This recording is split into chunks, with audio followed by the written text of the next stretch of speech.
आज वांग्याला एवढा मोठा माल लागून काही उपयोगाचा नाही.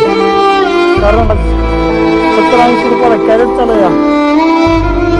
शेतकरी मेला की राहिला भावानं. शेतकऱ्याच्या मनाला भाव मिळाला की आडून पाडून मागायलेच.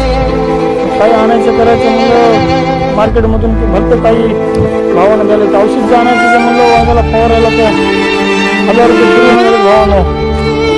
1000 रुपये तर ते पुरवणं पण फवारायचं म्हणल्यावर मला सांगा तुम्ही 100ला आणि 70ला कॅरेट चालू आहे वांग्याचं. काय उरणार आहे? चिक मरायची बारी आहे.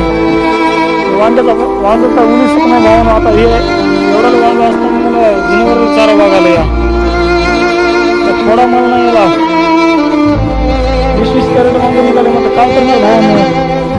ढोरालाच खाऊ घातल्याशिवाय पर्याय नाही. भाडं विकून निघणं झालं या. करावं तर काय करावं?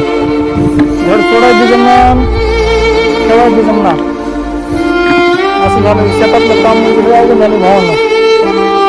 काय बापदादाची जमीन म्हणून काहीतरी करणं आहे.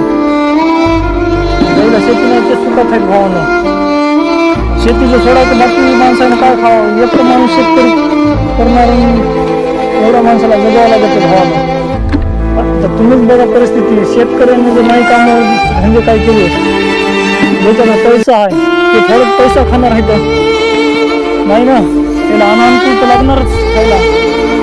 त्यासाठी भावानं शेतीच्या मालाला भाव द्यायला पाहिजे.